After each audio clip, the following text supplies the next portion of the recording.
Hello and good morning. Welcome to First Take as we commemorate Juneteenth. I'm Shea Cornett in for Molly. Mark Keith Morris is here with us as well. Stephen A. is in Indy, as is Brian Windhorst. And of course, guys, good morning to you all. We begin with the NBA Finals. Indiana looking to force a Game 7 tonight at home, but it all depends, of course, on the health of Tyrese Haliburton. Hallie has been dealing, as we know, with a nagging right leg injury throughout the last few weeks. And then in the first quarter of Game 5, he seemed to worsen it. Had an MRI, it revealed that he is dealing with a calf strain, currently listed as questionable. Obviously, he wants to play, but Rick Carlisle says he will be a game-time decision. So here's Hallie on being smart with this injury. I think I have to be as smart as I want to be. I have to understand the risks, ask the right questions. But I'm a competitor. I want to play. I'm going to do everything in my power to play, and that's just what it is. But, I mean, I think the answer to that is dependent on who you ask.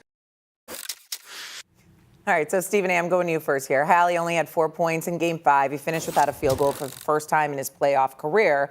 So the question now is, should Rick Carlisle sit Haliburton tonight? Absolutely not. It's do or die. You're on the brink of elimination. There is no tomorrow. Absolutely, he should play. Make no mistake about that, and give you what he has. Now, if it's not much, like it was in Game 5, if it's that kind of awful, pedestrian, impotent performance, then guess what? You got to pull him. And you got to see that a bit earlier, especially if T.J. McConnell is flowing the way that he has been flowing.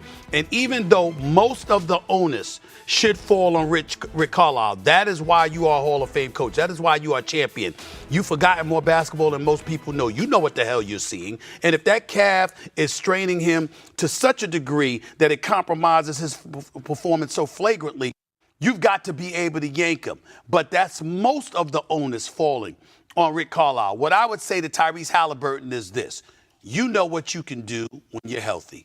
That means you know what you're not doing when you're not healthy. And if you see your teammate flowing like that, there is absolutely positively nothing wrong with you rolling over to the coach and whispering in his ear, TJ is rolling. Big Perk, a champion in this league, was on the air the other night on NBA Countdown. And what did he point out? He pointed it out on First Take as well, that somebody would be rolling, and Doc Rivers would go to KG, and KG would say, Coach, nah, he's rolling right now. Roll with him. There's nothing wrong with that. There's no shame in that. Now, not showing up for the game, not playing at all, that would be a different scenario. But if you're in the throes of action, if you're in the midst of the game, and you know that you are far from yourself, and you know that you are ineffective, and you see your backup, your teammate, flowing like that, there is absolutely nothing wrong with Tyrese Haliburton looking at Coach Carlisle and saying, TJ's rolling.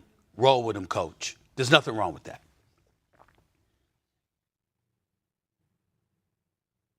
Go ahead, Mark Keith. Go ahead. What do you got? I agree on this one, right? But I think it's a thing, like I made the point earlier, I think it's a thing before the game, right? I think it's a thing that has to be done the night before or earlier in that day where you have to ask Haliburton and to see Haliburton,